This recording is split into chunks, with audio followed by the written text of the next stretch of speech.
네, 오늘은 우리 그 마가복음 이제 남은 부분들을 조금 남겨놨거든요. 그래서 그 부분을 하고 가도록 하겠습니다. 이 마가복음 이게 지난주에 또 조윤주 선교사님 오셔가지고 또 간증하고 해가지고 조금 쉬는 주간들이 있게 됐어요. 그래서 조금 아마 이게 언제지? 뭐 이런 생각이 들 수 있는데 오늘 그 마가복음 부분을 마무리를 하고 누가복음으로 들어가도록 하겠습니다. 마가는 누구냐? 마가와 제일 관련이 있는 사도가 누구라 그랬죠? 네, 베드로가 베드로의 영적 아들입니다. 마가가 그리고 바울과도 또 연관이 있는, 그래서 나중에 또 바울의 서신에도 등장하는 그런 인물이죠. 어떻게 보면 그 신약 시대 가장 그 두 기둥이 될 만한 그런 사도인데 그 사도들과 연관이 있는 그런 사람이기도 하죠. 자, 그 마가가 이제 마가복음을 기록했다고 우리가 믿습니다. 근데 이 마가복음이 몇 가지 특징을 가지고 있는데, 지난번에 본 것처럼 마가복음은 예수님의 교훈보다 행위를 더 강조한다. 그래서 행동의 복음이다 이렇게 얘기하거든요. 행동의 복음, 뭔가 움직이는, 예수님께서 계속해서 뭔가 하시는 그런 행위를 강조하는 복음이고, 또 마가가 베드로와 연관이 있는 사람이기 때문에 베드로로부터 많은 목격자의 증언을 들었을 거란 말이죠. 그렇기 때문에 굉장히 이 기록 자체가 생생하고 힘이 있다, 서술 방식이 굉장히 역동적이다라는 것도 우리가 봤고요. 그리고 마가복음은 연대기 순보다 주제별로 기록이 되어 있다는 겁니다. 제가 아마 여기까지 했는지 그 다음까지 했는지 잘 모르겠어요.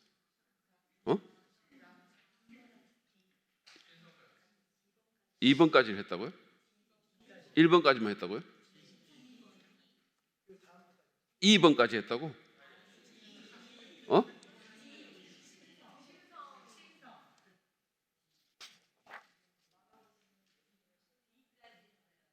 D까지 했다고요?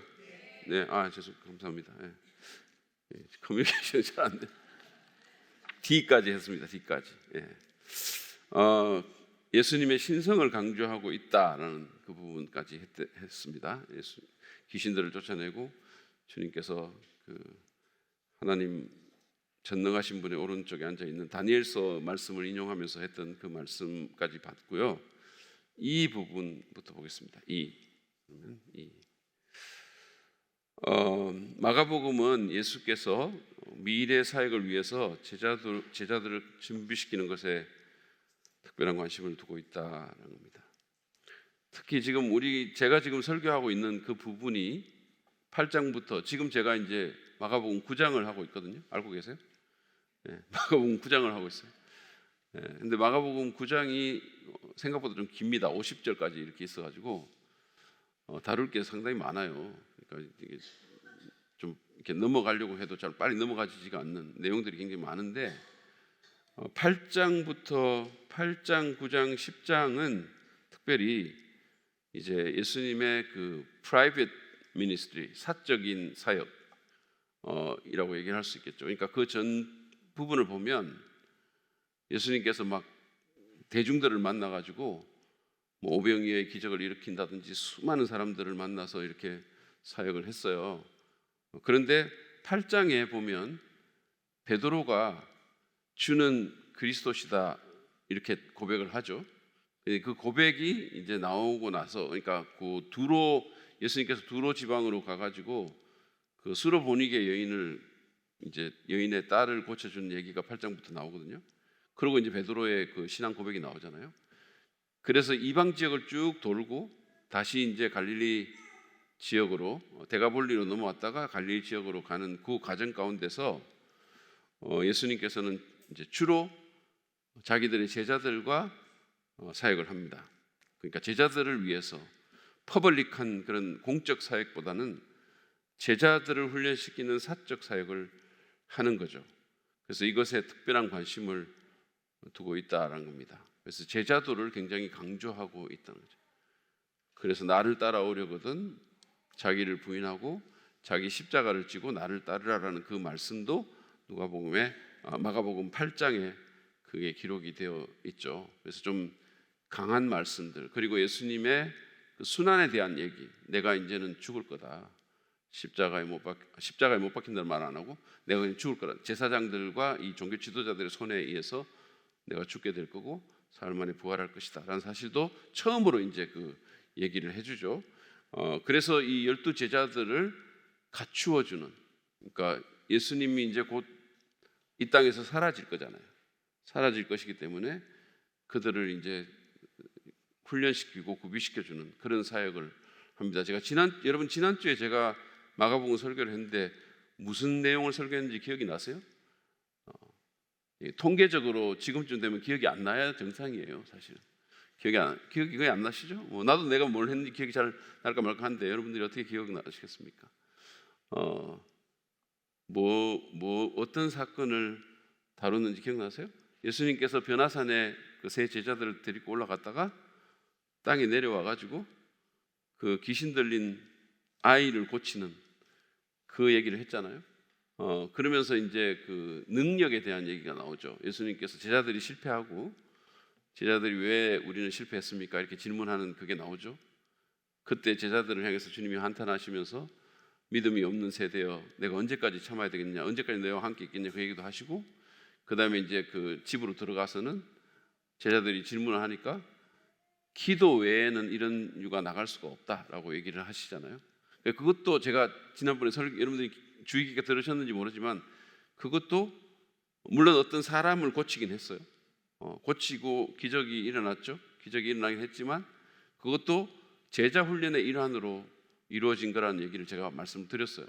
제자들이, 왜냐하면 예수님께서 곧 이제 없어지시기 때문에 그런 상황 가운데서 제자들이 이제는 예수님이 없는 상황에서 사역을 해야 되는데 이 예수님의 능력에 어떻게 접근할 수 있는지, 영어로는 액세스 한다고 그러는데 어떻게 우리가 예수님의 능력을 활용하고 그 능력에 접근할 수 있는지를 교훈을 주신 거죠. 근데 그 답이 뭐냐 하면 믿음이고 기도라는 거예요. 그러니까 우리 자신에게 능력이 있는 것처럼 자꾸 생각하지 말고, 우리가 뭘 하다 보면 잘 되면, 특히 그런데 성공의 저주죠. 뭔가를 해서 잘 되면 이게 내가 잘해서 내게 능력이 있어가지고 뭐 이래가지고 이렇게 된가 보다 이렇게 생각하기가 쉽게 되거든요. 내가 이런 경험을 했는데 성공했어, 그러니까 이번에도 이렇게 하면 될 거야, 뭐 이런 간절함이나 절박함 같은 게 없어지게 되죠. 그래서 그러면 결국은 자기를 의지해가지고 하는 겁니다. 그렇게 하면 절대로 능력을 발휘할 수 없다라고 주님이 교훈해 주신 거예요. 왜냐하면 그들이 예전에도 귀신을 쫓아내본 경험이 있기 때문에 아마도 예수님 생각도 안 하고 그냥 그렇게 했을 텐데 그렇게 하면 안 된다. 그렇게 하면 안 된다. 언제나 예수님께 간절히 의지하고 해야 된다. 그러니까 제가 여러분 지금 수요일 날 이런 걸 하잖아요. 그러면 저는 늘 하는 거니까 하고 나면 뭐 별 말 없고, 어떤 날은 그래도 또 잘했다는 말도 듣고, 저한테 뭔가 이렇게 여러분들이 이걸 해가지고 저한테 뭐라고 말하는 경우가 거의 없어요. 한 사람만 말하는 사람이 있어요. 한 사람만 와서 이제 얘기하는 한 분이 계십니다. 근데 그분 외에는 뭐 별로 이렇게 부정적으로 나한테 얘기하는 분이 없어요. 그러면 제가 이제 어떻게 합니까? 그러면 뭐 괜찮네 그러고 그냥 하는 거예요.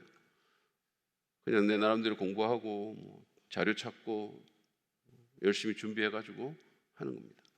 이 모든 과정 가운데 과연 예수님이 있는가? 이 모든 과정 가운데 내가 예수님을 절박하게 간절히 의지하는가? 이건 또 다른 문제거든요. 그러니까 뭐 예수님 생각도 안 하고 할 수도 있어요. 설교하는 사람이 예수님에 대한 생각조차 하지 않고 설교할 수 있어요. 그러니까 이런 것들이 이제 예수님께서 제자들에게 가르치고자 했던 것들이죠. 그래서 이제 마가복음을 보면 그 예수님의 12 제자들이 굉장히 주요 인물들로 묘사가 됩니다. 그들이 어떤 우리의 모형이라는 거예요. 모형이, 근데 늘 모범적인 것만은 아니죠. 반면교사 역할을 하기도 하죠. 실수하고 실패하고 창피당하고 예수님에게 꾸지람 듣고 뭐 이런 걸 통해서 우리에게 반면교사 역할을 하기도 합니다. 그러나 어쨌든 이 12 제자가 마가복음에서는 굉장히 중요한 인물로 묘사되고 있습니다. 그래서 제자도가 강조되고 있다는 거고, 또 여섯 번째는 마가복음 예수님의 기적과 귀신 축출 사건들, 귀신을 쫓아내는 얘기가 굉장히 많이 나옵니다. 이건 신성을 드러내는 것과도 연관이 되어 있죠. 그래서 뭐 김철기 전사님 딸내미가 아니 왜 이렇게 요즘 이재기 목사님 귀신 얘기를 많이 하냐고 그렇게 얘기할 정도로 귀신 얘기가 많이 나오는데, 그런 사건들, 그 다음에 예수님께서 그 베드로가 신앙 고백을 했을 때도 그랬고, 변화산에서 그 경험을 했을 때도 그랬고, 소위 말해서 비밀 유지의 명령을 내리시죠, 예수님께서. 그래서 이 메시아의 그 침묵의 명령, 예수님의 메시아직에 대해서 말하지 마라, 이런 명령을 하십니다. 이거는 예수님께서 그냥 단순히 사람들의 병을 고치고 어떤 피지컬한 물리적인 문제를 해결하고 먹을 것을 주고 이런 차원의 존재로 인식되지 않게 하기 위해서, 그러니까 예수님의 진정한 아이덴티티를 사람들이 오해하고 잘못된 기대를 예수님에게 해서 정말로 예수님께서 하나님으로부터 받은 그 사명을 감당하는데, 그건 뭡니까? 우리를 위해 십자가에 죽는 거잖아요. 그 사명을 감당하는데 오히려 방해가 될 수 있을 수 있으니까 그렇게 하지 말라는 거죠. 우리가 사람들이, 이게 저도 그런데 잘못된 기대에 따라 우리가 움직일 수가 있어요. 사람들이 내게 잘못된 기대를 하고 우리는 그 기대를 또 만족시키기 위해서 뭔가를 하고 이런 일들이 있을 수 있기 때문에 예수님은 자기 정체가 오해되기를 원치 않으셨다. 그래서 비밀 유지를 하신 거죠. 자기를 드러내기를 원치 않으셨다는 거죠. 오늘날 거의 모든 사람들이 자기를 드러내기를 좋아하고 그것도 좋은 모습만 드러내기를 좋아하는 이 시대에 주님께서 우리에게 가르쳐주는 교훈이 저는 많다고 생각합니다. 특별히 일이 잘 되고 막 이러면 얼마나 우리가 드러내고 싶어 합니까? 근데 예수님은 하나님의 사명을 위해서 비밀 유지의 명령을 하셨다라는 거예요. 그리고 제자들조차도 예수님에 대해서 잘못된 그 이해를 하고 있었죠. 그래서 그걸 계속해서 이제 바로잡아 주시는, 예수님의 정체성을 올바르게 이해할 수 있도록 도와주시는 것들을 우리가 보게 됩니다. 그러니까 이 정복하는 메시아, 성공하는 메시아, 이것에 대한 그 제자들의 오해가 있었는데 이거를 계속해서 이제 가르쳐 주시는데 이 배우는 게 참 늦어요. 잘 못 배웁니다. 계속해서 오해하고 있고 계속해서 그렇죠. 여러분들이 다음 주에 이제 그 보게 될 마가복음 본문에서도 그런 게 또 나오죠. 자, 그 다음에 주의본입니다. 마가복음은 등장인물들의 감정과 반응을 매우 솔직하게 묘사해 놓았다는 거예요. 감정적인 반응들, 이런 것들을 매우 솔직하게 묘사해 놓았습니다. 그래서 마가가 그 놀라는 표현들, 청중들이 예수님의 그 말씀을 듣고 놀랐다라는 그런 것으로 표현을 합니다. 참고로 제가 그 예수님의 티칭 사역에서 굉장히 인상적인 것 중에 하나가 뭐냐면, 예수님 말씀을 듣고 사람들이 엄청나게 은혜를 받고, 그러니까 amaze 했다는 긍정적인 의미에서 굉장히 놀랐다는 그런 반응도 있고, 또 어떤 사람들은 엄청 화를 내요. 예수님의 말씀에 대해서 너무 화가 나가지고 심지어는 돌을 들고 예수를 죽이려고까지 하는 그런 반응이 있었어요. 그런데 조는 반응은 하나도 없어요. 너무 지루해서 혹자는 졸았더라, 이런 말이 없는 거, 성경에 없는 거죠. 그러니까 예수님께서는 하나님의 말씀으로 누군가를 화나게 했을지는 몰라도, 왜냐하면 그 사람이 못 받아들이고 그 말씀에 저항하기 때문에 화가 나고 막 부글부글 끓게 했을지는 몰라도 하나님의 말씀으로 사람들을 졸게 만들지는 않았다. 너무 지루하다, 이런 식으로 티칭한 적은 없었다는 거예요. 어쨌든 그 놀라는 반응, 주님은 주님의 말씀에 대해서 사람들이 놀랐다라는 것이 나오고, 그 다음에 또 예수님의 정신 건강에 대한 가족들의 관심을 표명한 적도 있습니다. 마가가 기술했어요. 그러니까 예수님이 밥도 안 먹고 막 이렇게 막 밥 먹을 시간도 없이 막 여러 사람들 만나면서 사역하고 고쳐주고, 사실은 여러분 병자들을 계속해서 만나고 귀신 들린 사람들 쫓아주고, 이게 얼마나 부정적인 감정에 그 영향을 미치겠어요. 근데 예수님이 계속해서 그런 일을 하니까 그 가족들이 와가지고 예수님을 미쳤다라고 얘기했죠. He's out of his mind 이렇게 했어요. 그러니까 다시 말하면 정신이 나갔다는 거죠. 그러니까 이 정신 건강에 대해서 가족들이 관심을 표명한 거예요. 그래서 마음 돌봄 거기 가야 된다. 뭐 이런 지금 얘기가 나왔고, 그 다음에 또 마가가 반복적으로 그리고 매우 솔직하게 제자들의 실패와 이해 부족 같은 것들도 묘사를 했습니다. 그 마가복음 보면 그런 게 이제 나와요. 솔직하게 우리가 뭐 그런 것들이 과정 중에서 일어날 수 있는 것들이니까 그것들을 적어놓고 있습니다. 심지어는 뭐 이 베드로가 예수님께서 십자가의 그 사건 복음에 대한 얘기를 했을 때 예수님을 잡아 당기고, 어떤 목사님의 표현이냐면 멱살을 잡고 예수님을 책망했다. 그런 것까지 거기 기록이 되어 있죠. 그래서 예수님께서 그에게 사탄아 내 뒤로 물러가라 이렇게까지 얘기했다. 근데 여러분 이거 생각해 보시면 마가가 누굽니까? 마가가 베드로의 영적 아들이잖아요.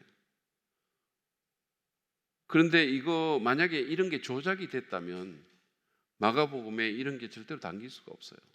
이런 기록이. 그리고 베드로는 누굽니까? 베드로는 초대교회의 수장입니다. 예루살렘 교회의 가장 강력한 존재잖아요. 근데 그런 말을 굳이 적게 했을까요?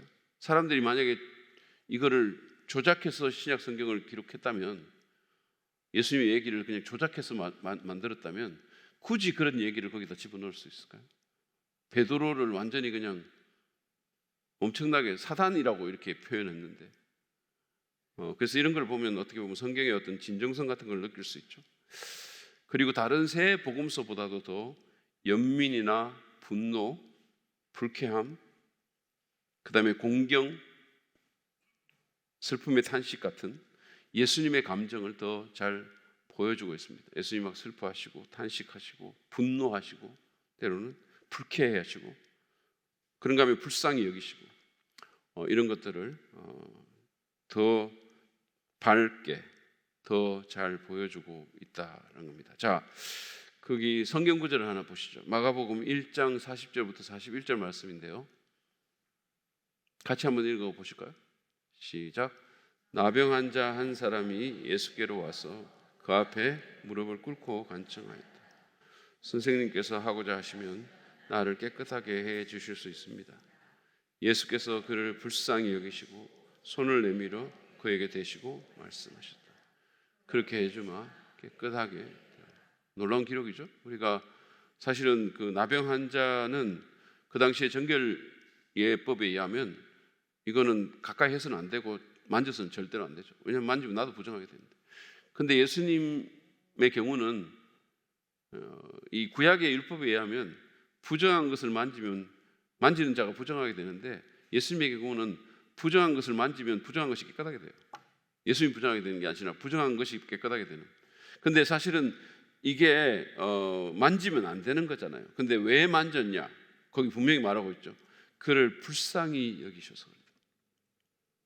너무 연민으로 끌어올랐다는 거죠. 예수님의 마음속에 이 나병 환자에 대한 연민의 마음이 끌어올라가지고 자기도 모르게 어떤 면에서 보면 손이 나간 거죠. 그 사람의. 근데 사실 여러분 생각해 보세요. 나병 환자가 한센시병 같은 게 맞다면, 꼭 그게 아니더라도 악성 피부병이면 만지기 쉽지 않아요. 우리가 만약에 어떤 사람을 보면 피부병으로 막 이게 막 진물이 흐르거나 이런 걸 보면 우리의 일차적인 감정은 좀 이런 거죠. 아니 그 사람에 대한 어떤 생각을 떠나서 일단 그 자체가 너무 혐오스러우니까 막 이러잖아요. 그런데 만약에 내 자녀가 그런 상태라면, 그러면 어떨까요? 그러면 불쌍하죠. 그러면 불쌍한 마음이 끌어오죠. 그러니까 이것에 대한 징그러운 그런 마음보다는 불쌍한 마음이 끌어오잖아요. 그러니까 예수님께서 이 나병 환자에게 그런 마음이었다는 거죠. 그래서 그를 대셨다. 굳이 안 대셔도 예수님 손 안 대고 얼마든지 낫게 할 수 있잖아요.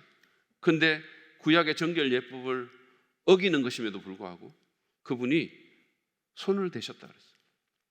그거는 그분의 연민이 이 징그러움이라든지 뭐 이런 것들을 덮을 만큼 더 컸다는 거죠. 마치 우리가 자녀의 어떤 부분을 보면서도 그게 너무 불쌍해서 막 이렇게 손이 저절로 나가듯이 그런 일이었다는 거죠. 그러니까 예수님이 그만큼 불쌍히 여기시는 분이시다. 그러니까 단순히 예수님께서 병자를 고친 것은 내가 이런 사람이야, 나는 이런 문둥병, 나병도 나는 고칠 수 있어 라는 그 능력을 보여주는 것이 아니고 그런 차원이 아니었다. 그런 차원을 넘어 있다는 거예요. 자신의 어떤 메시아적 아이덴티티를 증명하는 도구로 이 일을 한 게 아니고, 물론 그런 목적이 거기엔 분명히 있긴 있죠. 그렇지만 그걸 넘어서 그 한 사람에 대한 연민의 마음, 그런 게 그분에게 있었다는 거죠. 그 다음에 마가복음 14장 33절에 34절 말씀도 띄워주세요. 같이 읽겠습니다. 시작. 예수께서는 매우 놀라며 괴로워하기 시작하셨다.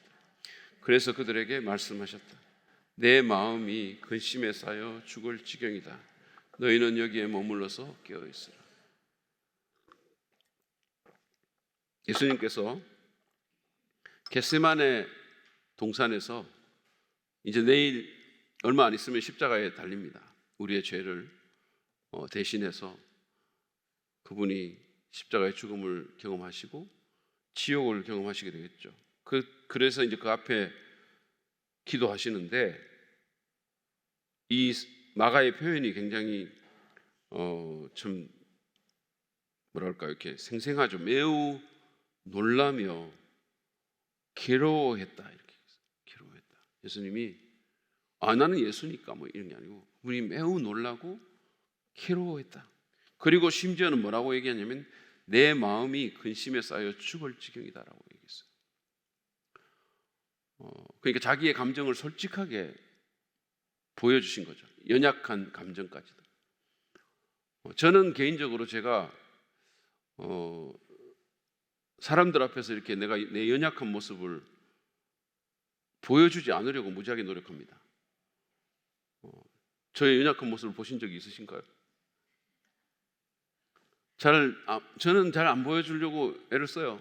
제가 연약한 부분이 있지만 연약한 모습을 안 보여주려고 애를 쓰고, 제가 어떨 때는 되게 이렇게 뭐 많은 걸로 근심하기도 하고 그러거든요. 그리고 어떨 때는 뭐 심지어는 어떨 때는 설교가 이렇게 포인트가, 그러니까 이게 본문을 읽고 막 계속 묵상하면서 어떤 게 깨어져야 되거든요. 하나로 저는 항상 주제를 잡아가지고 설교를 하기 때문에 그냥 본문 설명만 하는 게 아니잖아요. 저는 제가 어떤 그 본문 안에서 핵심 주제를 항상 보거든요.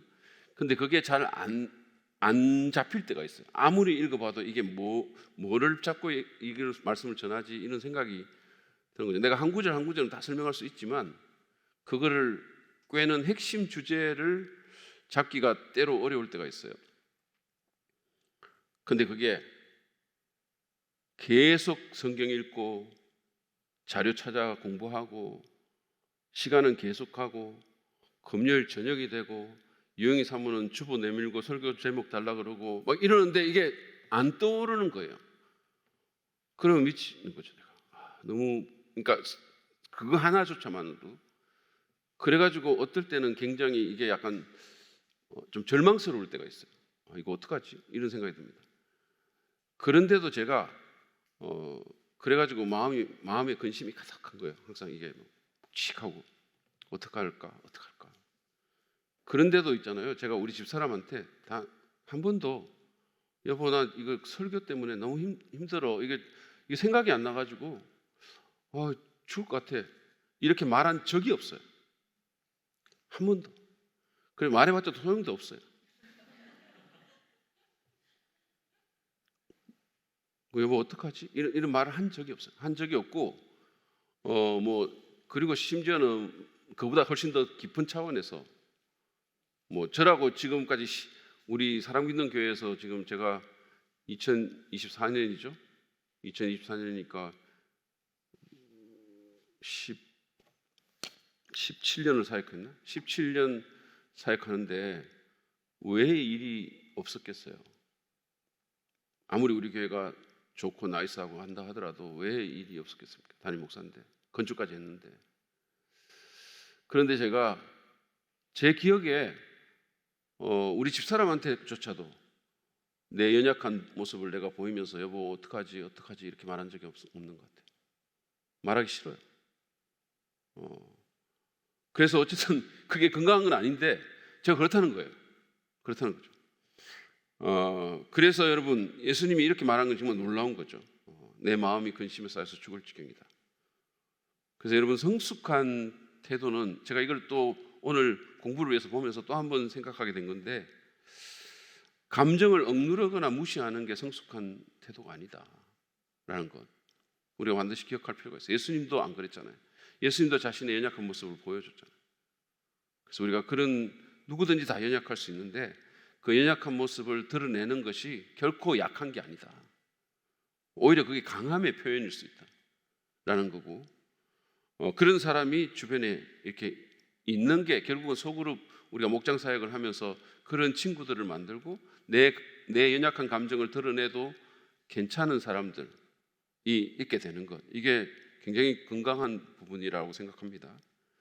그리고 그뿐만 아니라 우리가 어떤 감정들 특히 부정적인 감정들 있잖아요. 여기 말하는 것처럼 막 어떤 불쾌함이라든지 분노라든지 이런 탄식, 슬픔 이런 것들이 그 자체가 결코 잘못된 게 아니다. 이거는 하나님이 우리에게 주신 자연스러운 감정이고 이거를 이제 우리가 어떻게 처리하느냐 하는 것이 그게 중요한 거지. 그 감정 자체가 그런 마음이 들고 그런 것들을 드러낸다고 해서 그 자체가 꼭 나쁜 게 아니다라는 사실을 우리가 반드시 기억할 필요가 있습니다. 그래서 여러분 예전에 우리 그 교육자들이 한 감정 영혼의 외침이라는 그 책을 근거로 해서 어떤 그 책이 있거든요. 심리학자가 쓴 책인데 그 책을 가지고 이제 쭉 한번 훑은 적이 있어요.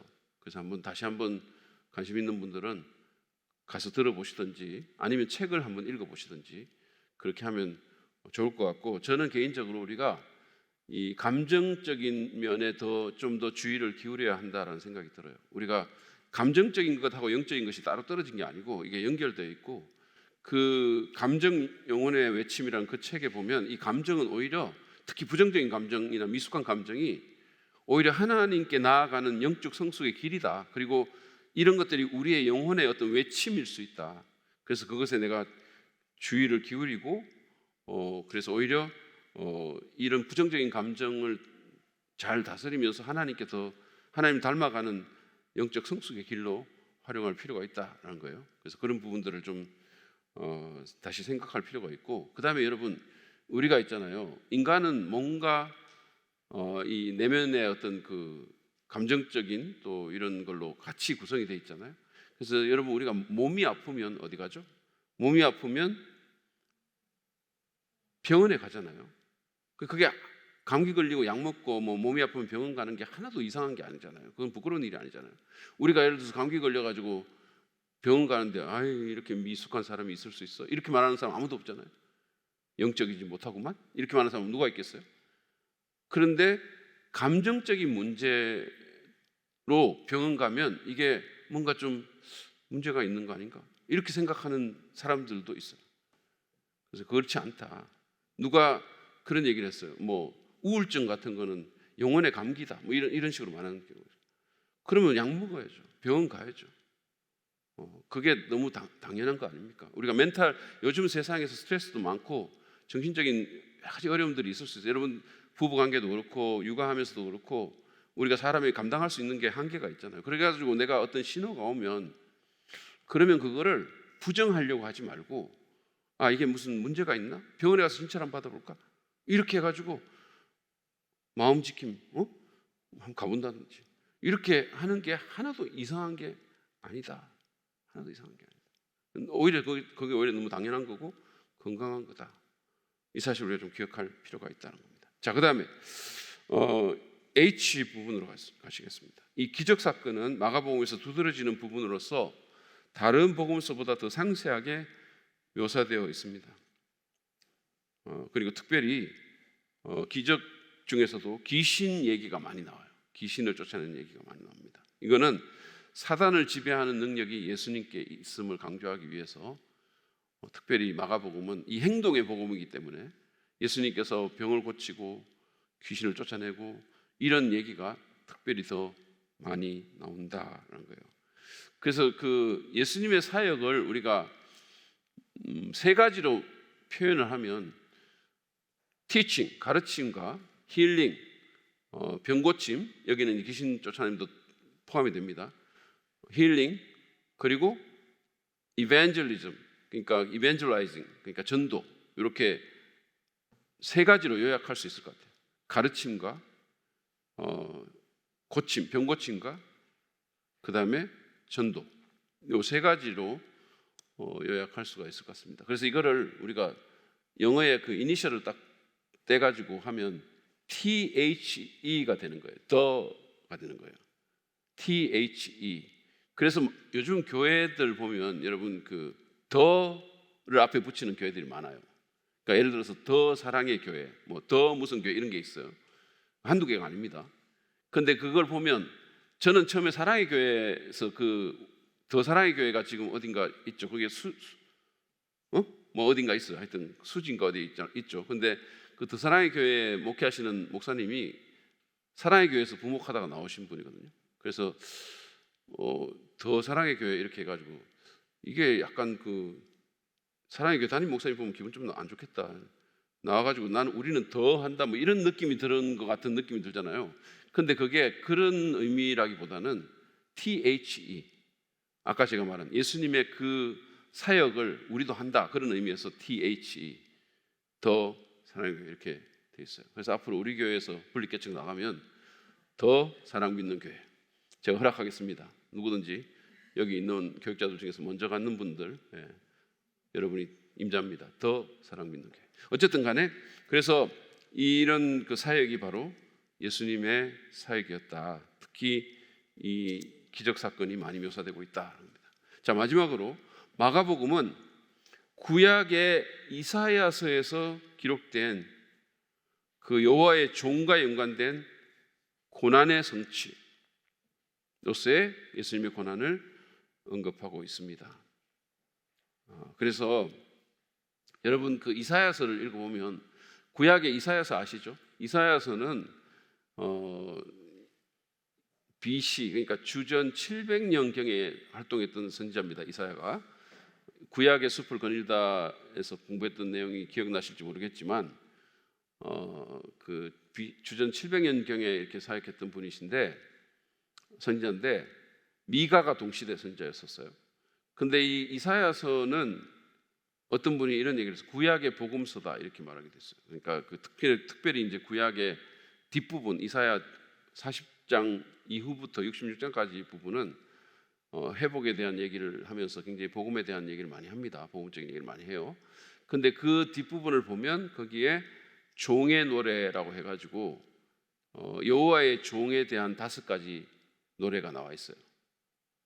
그래서 그것이 이제 거기 보면 이제 이사야서 53장 같은 데 보면 이 종이 고난받고 막 이런 얘기가 나옵니다. 그래서 막 그가 우리 때문에 매를 맞고 뭐 그가 찔리면 우리의 허물을 인하며 이게 이제 종의 노래에 나오는 거예요. 이사야서 53장에. 그것이 예수님에게 성취됐다. 그래서 예수님이 고난받은 것은 구약에 있는 그 여호와의 종이 고난받는 그 예언의 성취다라는 거예요. 그리고 마가복음 뭐 다른 복음서도 좀 그런 면이 있지만 마가복음 같은 경우에는 내용의 5분의 2가 예수님의 고난 주간에 대한 기록이에요. 그러니까 11장부터 16장까지가 그 예수님의 순환과 연관돼서 쭉 얘기가 나오고 있습니다. 그래서 어떻게 보면 십자가와 부활에 대한 얘기가 마가복음을 지배하고 있다 이렇게 생각하시면 돼요. 그러니까 제가 전에 마가복음 8장 그 베드로의 가이사라 빌립보에서의 고백 얘기를 하면서 여기가 말하자면 일종의 전환점 역할을 한다. 마가복음이 16장으로 연결되어 있기 때문에 1장부터 8장까지 8장부터 16장까지 이렇게 해가지고 그 중심이 되는 것이 바로 베드로의 신앙 고백이다 이런 얘기를 했잖아요. 그런데 그 마가복음 8장 베드로의 신앙 고백 그때부터는 이제 계속해서 예수님이 갈릴리를 떠나서 예루살렘으로 가는 그 여정 그거를 계속 얘기를 하고 있어요. 그래가지고 이제 예루살렘에 들어갑니다. 11장에 보면 이제 예루살렘에 들어가서 계속해서 이제 부활에 이르기까지의 그 8일간의 사건이 그 6장에 나오고 있는 거죠. 그죠? 그러니까 이건 대단한 거죠. 8일간의 사건이 11장부터 16장까지의 그 6장에 이렇게 나오고 있다는 거예요. 그만큼 이 예수님의 고난에 대한 강조점이 거기에 있다는 겁니다. 그 지도를 한번 보여주시겠어요? 지도를 한번 보여주시면 여러분들이 그 다시 한번 지도를 한번 보도록 하겠습니다. 이거 나오나?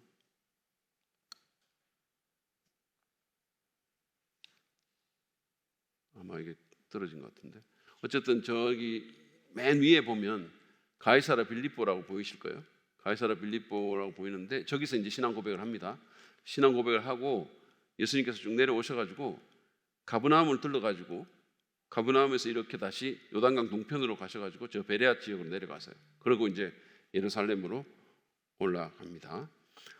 그래서 이 얘기를 이제 마가복음 뒷부분이 담고 있다라는 거예요. 자, 그래서 마가복음 10장 43절부터 45절 말씀을 띄워주시죠. 같이 한번 읽어보겠습니다. 시작. 너희 가운데서 누구든지 위대하게 되고자 하는 사람은 너희를 섬기는 사람이 되어야 하고 너희 가운데서 누구든지 으뜸이 되고자 하는 사람은 모든 사람의 종이 되어야 한다. 인자는 섬김을 받으러 온 것이 아니라 섬기러 왔으며 많은 사람을 구원하기 위해서 치를 몸값으로 자기 목숨을 내주러 왔다. 이렇게 돼 있죠. 그래서 이 종의 리더십, 그러니까 하나님 나라에서 진정한 리더는 섬기는 사람이다. 섬김을 받으려고 하는 게 아니고 섬기는 사람이고 어뜸이 되고자 하는 사람은 모든 사람의 종이 되어야 된다. 이렇게 얘기를 했어요. 그리고 예수님 자신이 십자가에 달리심으로 그 종의 역할을 완벽하게 이루셨다는 겁니다. 그래서 이런 예수를 우리가 주님으로 믿고 따르기 때문에 우리도 자꾸 자기를 드러내려고 하고 자기의 어떤 권리를 주장하려고 하는 것이 아니라 우리도 낮은 자세에서 섬겨야 된다. 섬기는 자가 큰 자다.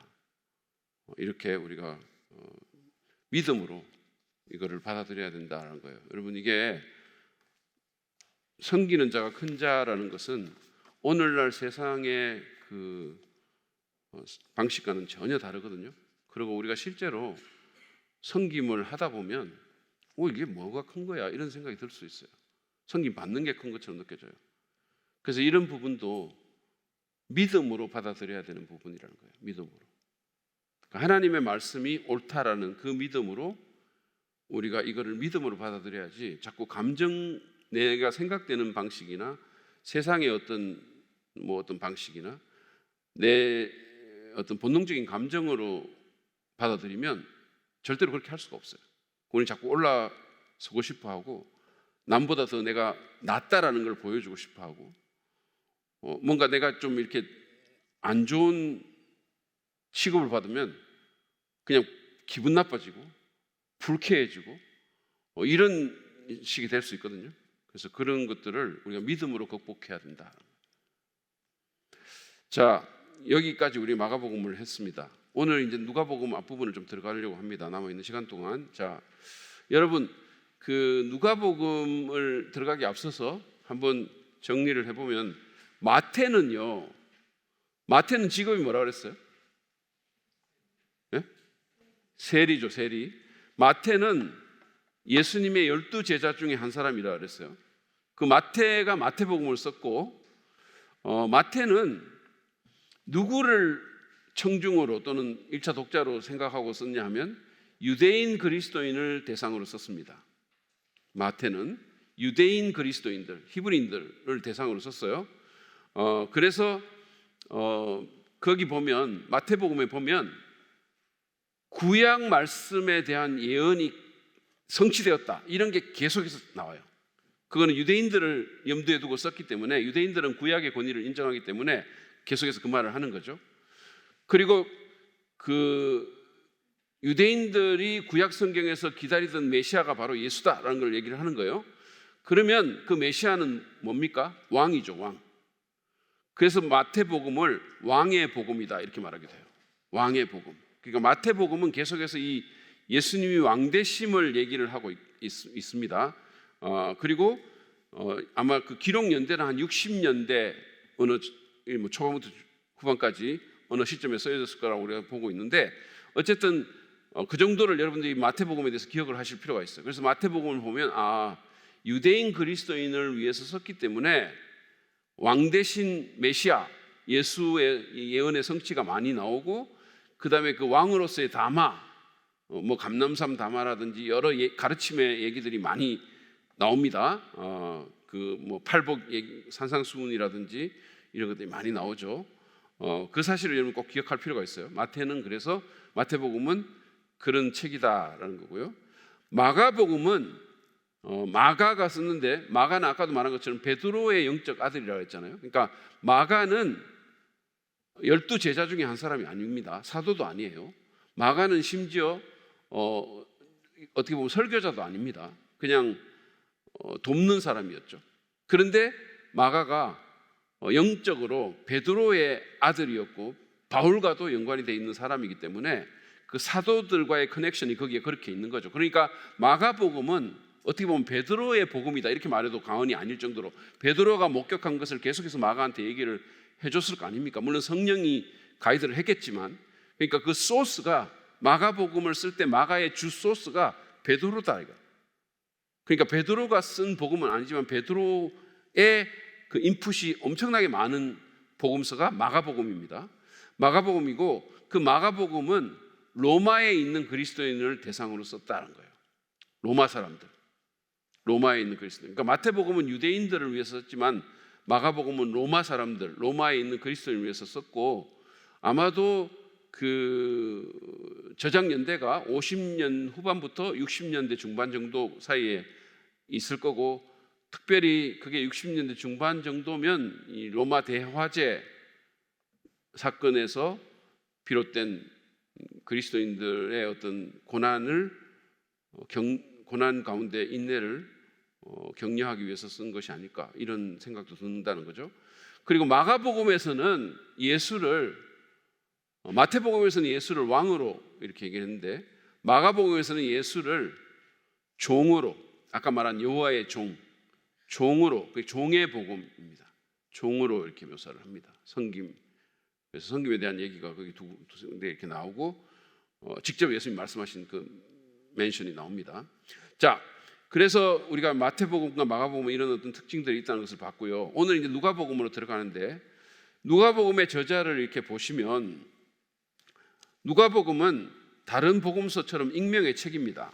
그러니까 누가가 저자다 뭐 이렇게 말하고 있지 않아요. 그런데 저자 자신에 대한 언급이 전혀 없는 마태나 마가복음과는 달리 자신이 저자라고 주장하는 사람이 있어요. 자신이 저자라고 주장하는 사람이 있습니다. 그래서 이 사람은 자기가 사도행전도 썼다라고 말을 하고 있어요. 사도행전 썼다고 말을 하고 있고 그 다음에 사도행전에 보면 바울의 선교 여행에 자기가 동행했다라는 것을 우리라는 대명사로 밝히고 있어요. 그래서 이제 이 사람이 누구냐? 그러니까 여러분 마태복음, 마가복음, 누가복음, 요한복음은 다 익명의 책이지만, 그러니까 다시 말하면 저자가 누구다라는 걸 구체적으로 밝히고 있지 않지만, 누가복음은 마태나 마가복음과는 달리 저자에 대한 얘기가 나오는 거예요. 내가 저자다라는 그런 사람이 있는 거예요. 누구라고 말은 안 하지만 내가 저자다, 내가 썼다라는 사람이 거기 나옵니다. 자, 보세요. 누가복음 1장 3절을 한번 보세요. 그런데 존귀하신 데오빌로님, 이제 이게 수신자입니다. 1차 수신자죠. 존귀하신 데오빌로님, 이 나도라는 사람이 나오는 거예요. 이 쓴 사람이 자기를 나라고, 그러니까 내가 누구다라고 내가 이재기입니다 이렇게 말하지는 않지만, 나도 모든 것을 시초부터 정확하게 조사하여 보았으므로 가깝게 그것을 순서대로 써드리는 것이 좋겠다고 생각하였습니다. 이렇게 말을 했죠. 그러니까 저자에 대한 언급이 거기 있는 거죠. 이 사람이 뭔가를 조사를 열심히 해가지고 리서치를 하고, 그리고는 자기가 이거를 연대기적으로 써서 보내드립니다라고 얘기를 하고 있는 거예요. 자, 그 다음에 보세요. 사도행전 1장 1절을 보세요. 우리가 사도행전의 저자를 누가로 보는데, 사도행전 1장 1절을 보면 똑같은 수신자가 나오죠. 데오빌로님, 나는 첫 번째 책에서, 이 첫 번째 책이 누가복음이잖아요. 나는 첫 번째 책에서 예수께서 행하시고 가르치신 모든 일을 다루었습니다. 이렇게 말하고 있어요. 그래서 우리가 누가복음과 사도행전의 저자가 같다라고 얘기를 하는 거예요. 왜냐하면 같은 수신자고 내가 첫 번째 책에서 예수님에 대한 얘기를 했습니다라고 말을 하고 그렇게 얘기를 하니까, 그러니까 사도행전을 쓴 사람이 바로 누가복음을 쓴 사람입니다라는 거예요. 그리고 사도행전이 누가복음의 두 번째 책, 다시 말해서 속편이다라는 거예요. 그러면 누가복음은 예수님의 행위를 다룬 책이라면 사도행전은 사도들의 행위를 다룬 책이다, 행적을 다룬 책이다. 자, 그런데 이 사람이 그 사도행전 16장 10절에 보면 이제 사도 바울의 2차 선교 여행을 묘사를 하면서 우리라는 대명사를 쓰는 거예요. 자, 사도행전 16장 10절 보세요. 우리는 드로아에서 배로 떠나서, 그럼 우리는 뭐예요? 우리는 이 저자가 바울과 지금 함께 그 안에 있다는 거잖아요. 그죠? 여러분, 여기 지금 우리가 있는데, 여러분 만약에 박양수 집사님이 여기 얘기를 한다면 우리가 그때 수요 예배에 있었습니다 이렇게 말할 수는 있어요. 근데 여기 없는 사람이 우리라고 말할 수는 없잖아요. 그죠? 예를 들어서 무슨 김성진 목사님이 우리가 이렇게 말할 수, 여기 없는데 자기가 우리라고 말할 수는 없는 거잖아요. 그러니까 있는 사람이 얘기를 했을 거 아닙니까? 그러니까 사도 바울의 선교 여행 가운데 우리라는 말을 썼다는 말은 그 선교 여행에 이 사람이 동행했다는 거죠. 그죠? 같이 있었다는 거예요. 그래서 어쨌든 이 사람이 바로 저자입니다. 근데 우리는 전통적으로 그럼 전통적 견해를 보면 누가가 바로 그 사람이라는 거예요. 누가가 바로 그 저자라고 생각한다라는 거예요. 네. 자, 그러면 왜 누가라고 생각하느냐? 누가라고 생각하냐? 외적 증거를 보시면, 이거는 여러분 노트에 있기 때문에 그냥 제가 설명 없이 그냥 가겠습니다. 한번 읽어보죠. 누가복음의 가장 오래된 사본인 보드머 파피루스, 이거는 이제 주 2세기 말에 있는 사본입니다. 거기 마지막에 보면 이게 누가에 의한 복음이다라고 기록을 하고 있어요. 그리고 또 무라토리의 정경, 이게 이제 이 신약 정경을 모아놓은 책인데, 무라토리 정경 또한 세 번째 복음서 누가에 의하면 이 누가는 의사다라고 기록하고 있어요. 아주 오래된 책들입니다. 그 다음에 2세기 책이에요. 그 다음에 이레니우스, 반 마르키온, 서론, 터툴리언 다 누가복음의 저자로 누가를 지칭하고 있습니다.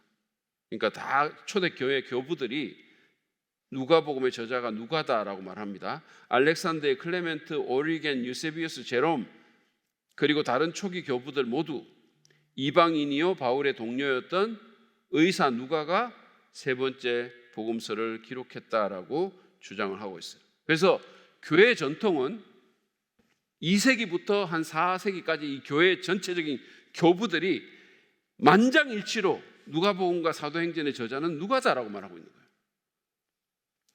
그리고 이 전통에 반대할 만한 충분한 증거가 없어요.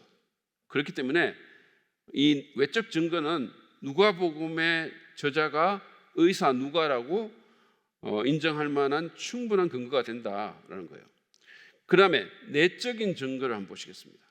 내적인 증거를 보면 누가가 이 복음서의 저자라는 내적인 증거는 누가복음과 사도행전에서 찾아볼 수 있는데, 자, 누가복음 1장 1절부터 4절에 보면, 여러분 제가 그냥 읽어 드릴게요.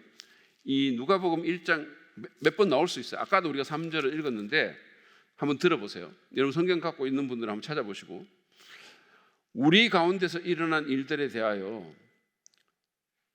우리 가운데서 일어난 일들에 대하여 차례대로 이야기를 엮어내려고 손을 댄 사람이 많이 있었습니다.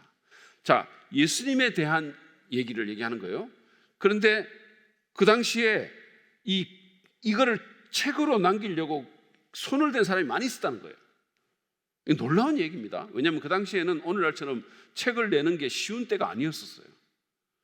그런데 이 예수에 대해서 사람들이 책을 쓰려고 손을 댔다는 거예요. 그들은 이것을 처음부터 말씀의 목격자여 전파자가 된 이들이, 그 말은 뭡니까? 처음부터 말씀은 예수님이잖아요. 그러니까 예수님의 목격자여 전파자가 된 사람들은 누굽니까? 사도들이죠. 그러니까 사도들이 우리에게 전하여 준 대로 엮어냈다, 이렇게 얘기했어요. 그러니까 많은 사람들이, 사도가 아닌 다른 사람들이 그들의 증언을 듣고 이걸 썼다는 거예요. 놀라운 얘기입니다. 이거는 예수님이 왕도 아니고 아무것도 아닌데 그냥 시골의 랍비인데 그 사람에 대해서 이렇게 책을 쓴다는 거예요. 로마 황제에 대한 책도 거의 없는데. 그러면 뭔가 이 사람에 대한 경천동지할 일이 일어났기 때문에 이런 일을 하는 거예요. 자, 세 번째 3절. 그런데 존귀하신 데오빌로님, 나도, 여러 사람이 책을 썼지만 나도 모든 것을 시초부터 정확하게 조사하여 보았으므로, 그러니까 연구했다는 거예요. 자료들을 봤다는 거예요. 목격자들을 만났다는 거예요. 인터뷰를 했다는 겁니다. 그래서 가깝게 그것을 순서대로 써드리는 것이 좋겠다고 생각했습니다. 이리하여 가깝게서 이미 배우신 이들이 확실한 사실임을 아시게 되기를 바라는 바입니다. 이렇게 얘기했거든요. 자, 그래서 누가복음의 저자가 뭐라고 얘기했냐면, 자기가 여기 기록한 사건의 목격자가 아닌데 직접 목격자나 사도들의 증언을 연구했다는 거예요. 만났다는 거예요. 그래서 우리가 이 주장으로부터 뭐를 알 수 있냐면, 이 저자는 사도가 아니다, 목격자가 아니다라는 걸 알 수 있어요. 그죠? 사도가 아니고 12사도도 아니고 목격자도 아니고 예수님의 공적 기간에 그를 따라다닌 추종자도 아니다라는 거예요. 그러니까 사도가 아니면서도 예수님 따라다니는 사람들이 있었잖아요. 그런 사람도 아니다는 거예요. 자기는 말씀의 목격자가 아니었다는 거예요. 두 번째, 사도행전의 위 구절이 있습니다. 사도행전의 위, 우리라는 구절이 있어요. 반복해서 나옵니다. 아까 우리가 하나를 봤지만 대표적으로 이거는 뭐예요? 이 저자가 사도 바울의 동료라는 거죠. 그리고 사도 바울과 함께 선교 여행을 했고 바울의 사역을 직접 목격한 사람이다라는 겁니다. 그럼 세 번째, 옥중서신에 언급된 바울의 동료가 나옵니다. 여러분, 만약에 보세요, 잘 들어보세요. 사도행전의 저자가 사도 바울과 2차, 3차 선교여행을 같이 하고 로마까지 같이 간 동료라면, 왜냐하면 계속해서 그때부터 이제 2차 선교여행 때부터 우리라는 표현이 계속 나와요. 그러니까 같이 있었다는 거죠. 사도 바울과 같이 있었다는 거죠. 그리고 로마까지 같이 갔다는 말이에요. 그러면 바울이 자기의 옥중서신을 쓸 때, 로마 감옥에서 편지를 쓸 때, 자, 이 사람이 나와 함께 있습니다라고 말한 사람 중에 하나일 가능성이 굉장히 많죠. 그러면 어떤 사람들이 나오냐 하면 이런 사람들이 나옵니다. 두기고, 오네시모, 아리스다고, 마가, 유스도, 에바브라, 데마, 그리고 누가, 이런 사람이 거기 이름이 나와요. 그러니까 이들 중에 한 사람일 개연성이 아주 크다는 겁니다. 그죠? 자, 그 다음에 네 번째, 이 책의 묘사, 누가복음의 이 책의 묘사와 문체를 보면 이 문체가 굉장히 공부를 한 사람의 문체입니다. 아주 훌륭한 헬라어 문체고, 그 다음에 이 사람이 기술한 방식을 보면 이 사람은 굉장히 연구 능력이 있고 교육을 받은 사람이고 아주 세부 사항에 대해서 정확하게 묘사하는 사람이에요. 그렇다면 이 사람은 앞에 언급된 그 모든 사람들 중에서 가장 교육을 많이 받은 사람, 의사인, 역사가인 누가라는 거예요. 그것이 가장 개연성이 많다는 겁니다. 자, 그래서 여러분, 결론적으로 말하면 이 내외적인 증거는 아주 강하게 세 번째 복음서와 사도행전의 저자가 누가임을 가리키고 있다는 거예요. 처음에 그 초대교부의 증언도 그렇고 사도 바울도 누가가 자기하고 가까운 동료라고 말하고 있고, 그 다음에 이 누가복음의 문체나 기술 방식이나 이 모든 것들, 그 다음에 이 사람이 또 사도가 아니었다는 이것들을 다 종합했을 때 누가복음의 저자가 누가라는 결론을 내린 것이 가장 합당하다라는 거예요. 오케이? 자, 그러면 누가가 누구인가를 한번 보시죠.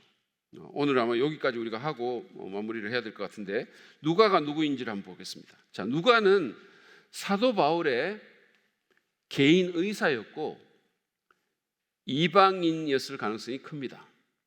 이방인이었을 가능성이 커요. 자, 여러분 골로새서 4장 10절에서 14절에 보면 바울이 자기와 함께 있는 동역자들을 언급을 해요. 자, 여기 보세요. 성경 한번 보십시오. 골로새서는 옥중서신 중에 하나예요. 자, 여러분 제가 네 개의 바울이 1차 투옥됐을 때 옥중서신 4개를 썼다 그랬어요. 뭡니까? 에베소서, 골로새서, 빌립보서, 빌레몬서. 그죠? 자, 따라해 보실까요? 에베소서, 골로새서, 빌립보서, 빌레몬서. 요 네 개가 바울이 1차 로마 투옥 때 썼던 옥중서신이에요. 참고로 빌레몬서하고 골로새서는 같아요. 같은 지역에 쓴 겁니다. 왜냐하면 빌레몬이 골로새에 있었기 때문에 같아요. 자, 그런데 어쨌든 간에 여기 골로새서를 보면 이렇게 되어 있습니다. 성경 구절 띄워보세요. 나와 함께 갇혀 있는 아리스다고와 바나바의 사촌인 마가가 여러분에게 문안합니다. 유스도라는 예수도 문안합니다. 예수라는 이름이 그 당시에 흔했어요. 그런데 이제 유스도라는 예수도 있었다는 거예요. 유스도라는 예수도 문안합니다. 그러면서 이렇게 말합니다. 할례 받은 사람들로서는 이들만이 하나님의 나라를 위하여 일하는 나의 동역자들이요, 이렇게 말했거든요. 그러면 이 말이 무슨 말입니까? 여기 이 이름 나온 사람들은 할례 받은 사람들이라는 거예요. 그 말은 무슨 말입니까? 유대인이라는 뜻이죠. 자, 여기 나하고 지금 같이 있는 사람들이 있는데 이 사람들은 유대인입니다. 그런데 그렇지 않은 사람이 또 같이 있는데 보세요. 사랑하는 의사인 누가와 데마도 여러분에게 문안합니다. 이렇게. 그 말은 무슨 말입니까? 누가는 할례 받은 사람이 아니다라는 거예요. 다시 말하면 누가는 이방인이다. 우리가 그렇게 결론을 내릴 수 있겠죠.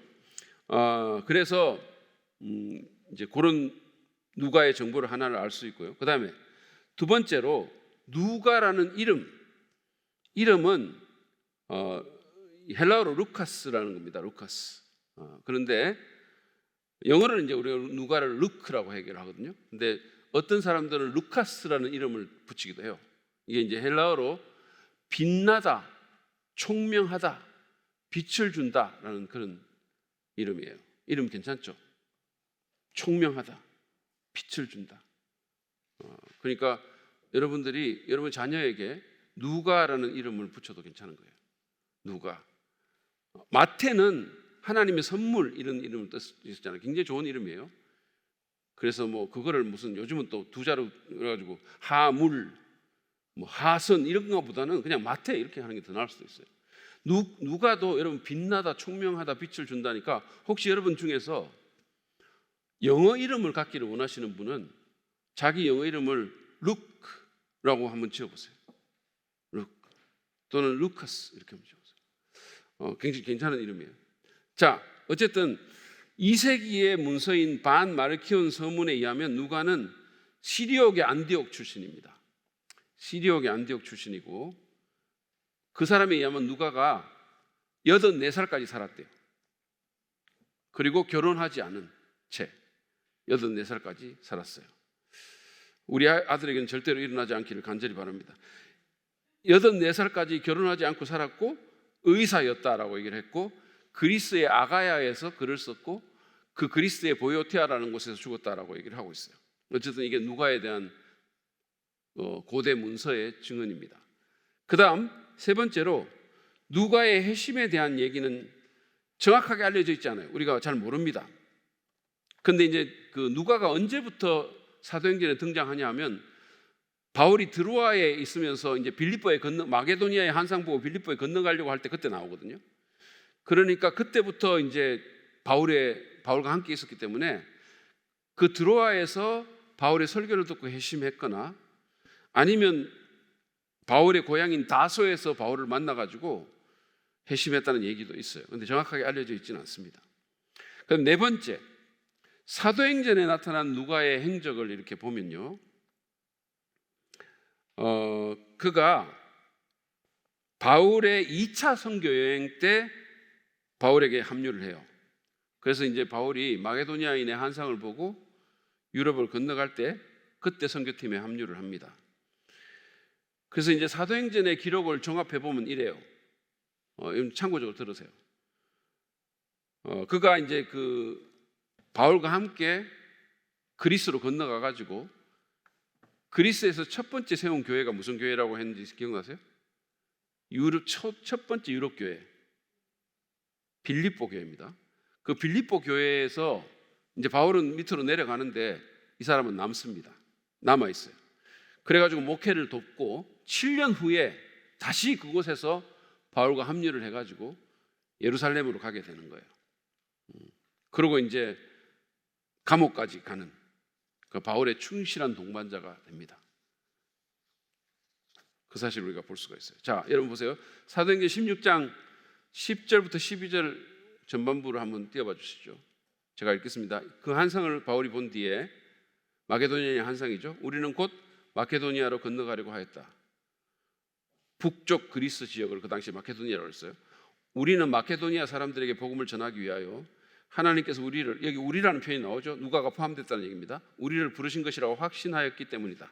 우리는 드로아에서 배로 떠나서 사모드라게로 직행하여 이튿날 네아폴리로 갔고 거기서 빌립보에 이르렀다라고 얘기하고 있어요.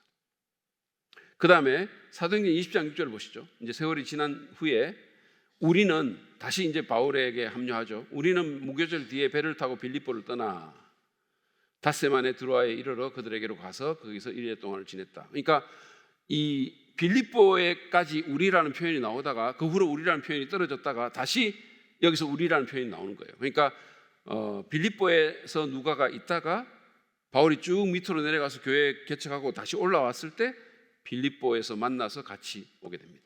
그래서 예루살렘에 가는 거죠. 자, 빌레몬서 1장 24절 옥중서신에 보면 바울이